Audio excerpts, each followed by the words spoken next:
terremoto sem avisar. Já se ouve em toda a terra a humanidade a chorar. O fim está chegando, a trombeta. Guarda o que tens pra tua coroa de alcance desse som, desse microfone. Que Deus em Cristo então vos abençoe. Como diz a palavra de Deus em Apocalipse: quem tem ouvidos para ouvir, pois que ouça. Ouça o que o Espírito de Deus diz às igrejas. Quero deixar uma breve mensagem, uma mensagem de reflexão, e também serve de despertamento para esses últimos dias. Sim, estamos a viver os princípios das dores na terra. Estamos a vivenciar então o princípio do fim, a qual Jesus fala em Mateus capítulo 24. Por isso a palavra de Deus tem que ser pregada dentro de tempo e fora de tempo, como escreveu o apóstolo Paulo. Tem que ser pregada como alerta a palavra de Deus. A palavra de Deus tem que ser pregada para trazer a você a realidade daquilo que está acontecendo ao nosso redor. Porque o que acontece? Acontece que agora muitos estão dormindo. Como Jesus falou, muitos serão surpreendidos, porque todo aquele que está dormindo não está vigiando. Mas Jesus falou que não era para dormir, ele falou que era para vigiar. Vigiar e orar para que não caia em tentação. E assim muitos vão ser surpreendidos dormindo em seu pecado. Jesus, quem sabe, vai pegar muitos na prostituição. Quem sabe Jesus vai pegar muitos na pilantragem, na pilantragem da corrupção. Quem sabe Jesus vai pegar você fumando maconha. E é por isso que a palavra de Deus, ela deve ser pregada como um alerta para vocês, para que vocês saibam o caminho ao qual você escolheu e quais são também as consequências de suas escolhas. Porque sabemos nós que todas as escolhas a qual nós fazemos, elas vão de trazer para nós consequências. Nós temos um livre-arbítrio, mas você tem que ter na sua consciência que o livre-arbítrio, você está abrindo mão da vida eterna com Deus. Você tem que saber que quando você escolhe o seu livre-arbítrio, você deixou de lado então a salvação a qual Jesus consagrou e consumou naquela cruz. Você tem que saber que quando você escolhe o livre-arbítrio, você está escolhendo fazer a tua própria vontade e não a vontade de Deus Pai, que é boa e que é agradável. Olha para cá, quem tem 5 minutos, é pouco para ouvir a palavra de Deus, mas quem sabe seja o suficiente para você hoje sair daqui com pensamentos diferentes. Quem sabe é o suficiente para Deus te dar uma chacoalhada, porque Ele não quer condenar ninguém. Realmente Jesus não tem prazer em condenar a alma do homem. Jesus, Ele mesmo fala: não vim a este mundo para trazer condenação e nem tampouco para julgar. Embora seja que muitos serão julgados e condenados, porque rejeitaram a promessa do Filho de Deus, rejeitaram os caminhos que o Filho de Deus deixou para ser seguido, escolheram o livre-arbítrio, escolheram viver as suas próprias paixões, seus próprios desejos. Como a Bíblia diz que haveriam homens amantes de si mesmos, homens que amam a si, mas não amam a Deus, amam o seu pecado. Isso é ser amante de si mesmo, é querer agradar a si mesmo, deixando então a promessa que foi deixada, o caminho que nos foi ensinado. Pois que Deus então possa estar abrindo os olhos, porque realmente, se os olhos não forem abertos, muitos não vão conseguir ver o que realmente está acontecendo. Eu vou ler a palavra aqui no livro de Romanos, capítulo de número 6.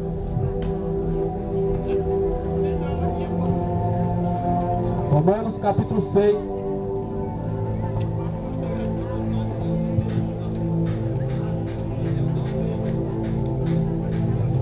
E versículo número 10. Assim está dizendo a palavra do Senhor: pois quanto a ter morrido de uma vez, morreu para o pecado, mas quanto a viver, vive para Deus. Ou seja, nós temos que morrer para o pecado, porque morrendo para o pecado você está vivo para Deus. Embora seja que a Bíblia diz em Apocalipse que tem nome de que está vivo, mas está morto. porque o teu pecado ele mata a tua alma. Muitos estão caminhando, mas isso não significa que estão vivos, porque para Deus você está morto porque o teu pecado te matou. É isso que diz no livro de Romanos, esse mesmo capítulo ao qual eu li para você agora. O final dele vai dizer que o salário do pecado é a morte. Então é por isso que a Bíblia diz que tem nome de que está vivo, mas morto está perante Deus. Parece que está vivo, anda, fala, mas embora seja que a tua alma, ela foi morta por meio dos seus pecados. E muitos, quem sabe agora ouvindo, não vai compreender do que se trata o pecado, porque muitos são ignorantes quanto à palavra de Deus, não buscando conhecimento. Não buscando conhecimento, eu venho aqui te trazer então esse conhecimento.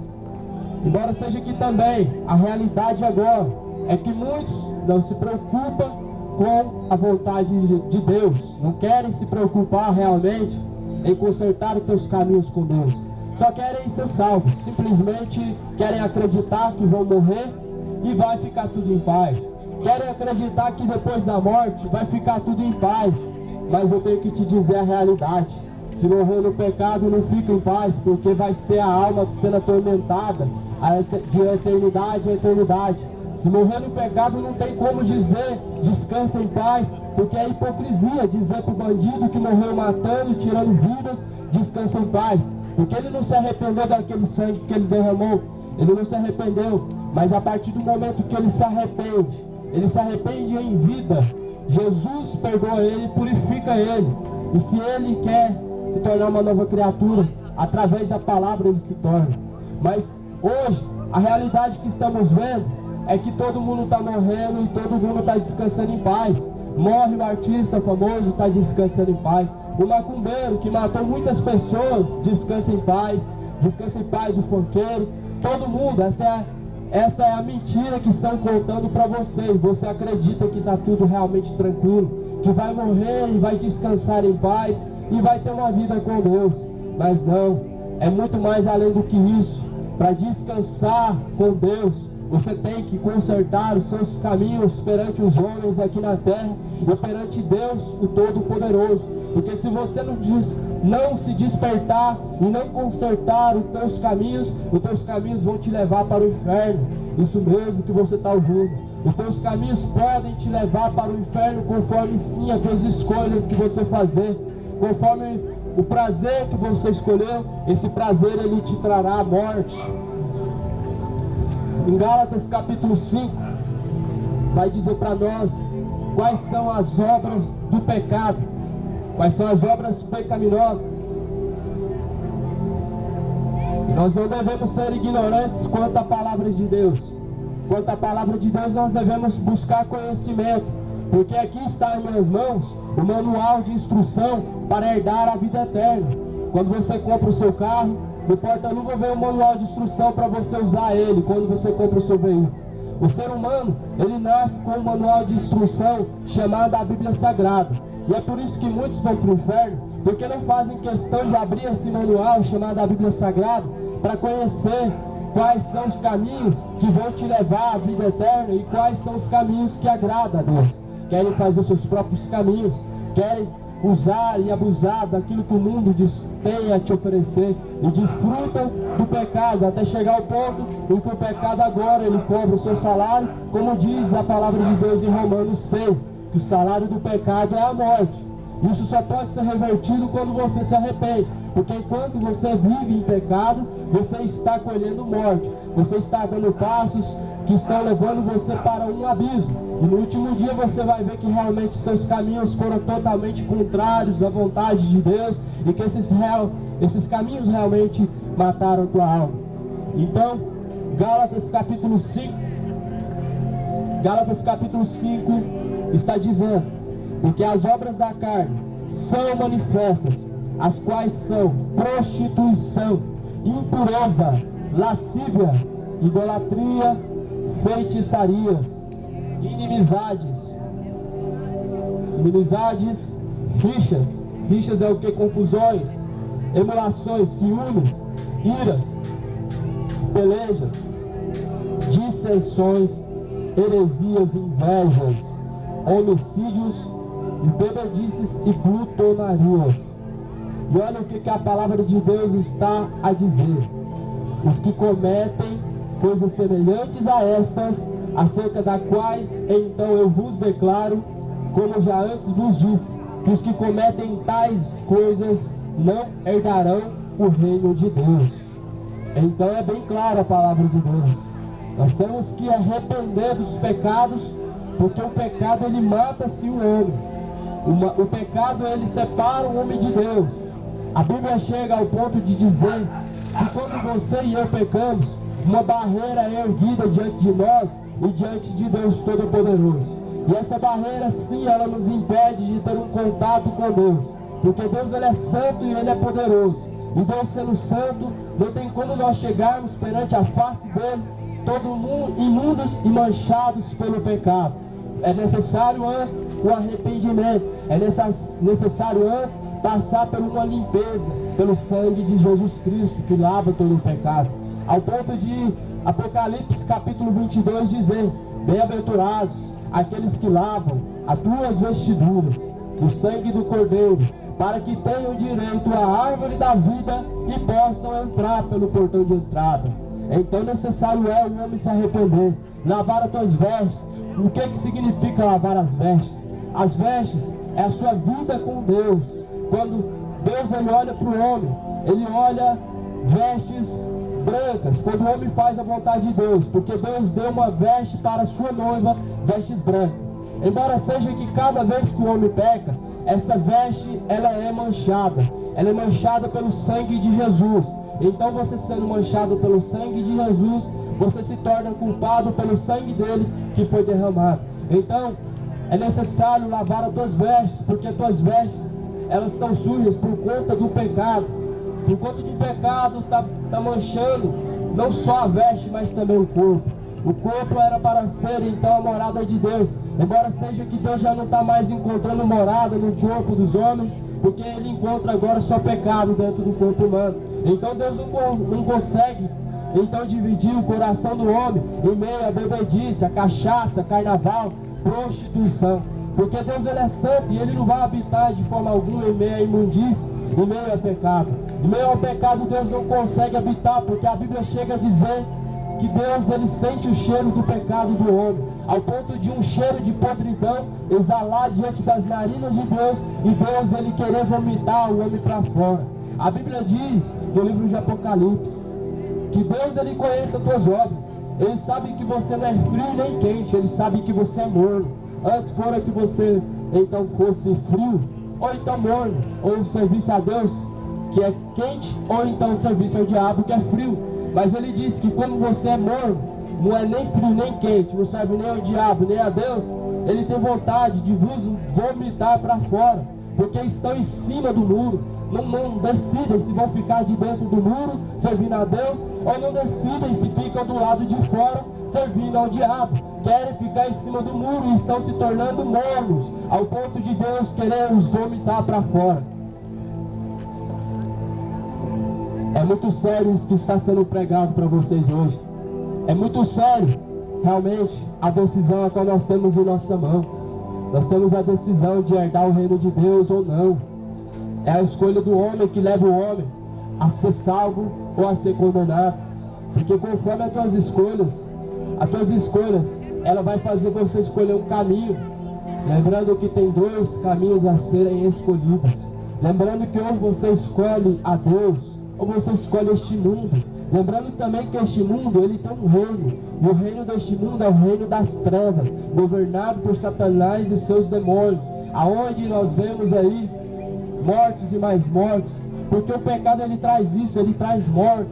E pregando isso, você tem que saber que a Bíblia nos traz a esperança de viver uma vida longe do pecado. Ao ponto de Jesus dizer: sede santos, como eu também sou santo. Sejais então os meus imitadores. Então a Bíblia traz sim a certeza de que é possível nós aborrecermos ao pecado e nos sujeitarmos a Deus. Então vivendo distante do pecado e nos parecendo com Cristo. Então muitos desprezam a palavra de Deus e por isso não conhecem a Deus. Mas o tempo hoje é de nós buscarmos conhecimento de Deus. Nós temos que buscar conhecer, porque vamos chegar ao último dia e vamos perceber que fomos enganados a nossa vida toda. Fomos enganados pelo padre, fomos enganados pelos falsos mestres, falsos pastores. É por isso que a Bíblia é o manual do homem que te ensina o caminho da vida eterna. E é por isso que, não conhecendo nós esse caminho, jamais nós conseguiremos então encontrar a vida eterna. Jesus, ele fala: examinai as Escrituras, examinai as Escrituras, porque elas testificam de mim. Ou seja, a palavra de Deus tem que ser examinada, porque elas confirmam, elas trazem certeza sobre o caminho da vida eterna. E nós temos que sim buscar quanto antes conhecer a Deus, porque se um dia nós descobrirmos lá na eternidade que fomos enganados pelo diabo, por meio da religião, por meio dos falsos mestres, por meio dos falsos pastores, por meio de nossos pensamentos, aquele dia vai ser tarde demais. Pois que Deus, ele possa então nesses últimos dias derramar fogo, derramar fome e sede no coração dos homens. Essa fome e essa sede tem que ser de ouvir a palavra de Deus. Essa fome e essa sede que Deus tem que derramar nesses últimos dias, ao ponto dos homens desmaiarem, é a fome e a sede de conhecerem a Deus. Porque o que está levando o homem à condenação é não querer conhecer a Deus. O que está levando muitos para o inferno, que já levou milhares e milhões de pessoas para o inferno, é o não querer conhecer a Deus e não se importar em buscar a presença de Deus, como está escrito em Romanos. Como está escrito em Romanos: não buscaram ter conhecimento de Deus, não se importaram, e por conta disso Deus os entregou ao sentimento maligno e perverso. Sabe o que isso significa, né? Você não quer buscar Deus, então Deus, ele não vai ficar insistindo. Ele te entrega para aquilo que você quer viver. Ele te entrega para aquele sentimento a qual permanece dentro do seu coração. Ou seja, é homicídio, ele te entrega um homicídio. É a prostituição, ele te entrega para a prostituição. Você quer carnaval, ele te entrega. Mas embora seja que você vai colher os frutos pelas suas escolhas que você fez um dia. A salvação vai muito mais além do que ter uma religião. A salvação vai além do que você se tornar católico ou você se tornar evangélico. A salvação vai muito mais além do que todas essas coisas. A salvação é algo herdado por meio da palavra de Deus. E como você vai conseguir? Eu te faço uma pergunta: como você vai conseguir discernir o verdadeiro profeta do falso profeta? Como vão saber descobrir o verdadeiro do falso se não conhecem as Escrituras Sagradas? Como conhecerão a Deus se não tem interesse no coração do homem de buscar a Deus? Se o interesse que está no coração do homem é só coisas más, é só desejo de se embriagar? Como vão conhecer a Deus se o desejo de buscar a Deus não está no seu coração? O desejo que está superabundando dentro de você é o desejo de fumar cigarro, é o desejo de então fumar maconha e acreditar que essa maconha te traz a verdadeira alegria e a paz. Eu posso até dizer para você que por um momento você vai sentir paz e alegria ao fumar maconha, mas depois disso você tem que saber que os seus prazeres vão te trazer para você morte. Os prazeres do pecado traz morte. Quem falou para você que cerveja não traz um momento de prazer e não traz um momento de alegria? Isso é o que diz no rótulo, é o que diz nas propagandas, é o que muitos vão dizer para você. Mas não está escrito no rótulo da cerveja que o efeito dela vai sugar a tua alma à condenação do inferno. Não está escrito no rótulo da cerveja que ela vai condenar a tua alma por conta das suas práticas. Ao ponto de 1 Coríntios capítulo 6 e versículo de número 10 chegar a dizer o seguinte: os bêbados não hão de herdar o reino de Deus. E quando Deus ele fala isso, ele diz que é necessário se arrepender. Quando Deus ele fala isso, é necessário você deixar de ser alcoólatra, é necessário você deixar o cigarro, é necessário você deixar o pecado se arrependendo, para que Cristo então possa superabundar em tua vida. Não vamos deixar o pecado superabundar mais do que a graça, mas vamos buscar a graça do Senhor, porque a graça foi deixada assim. E muitos se confundem a graça com a livre liberdade de pecar. Muitos confundem a graça de Deus com o livre-arbítrio para poder pecar.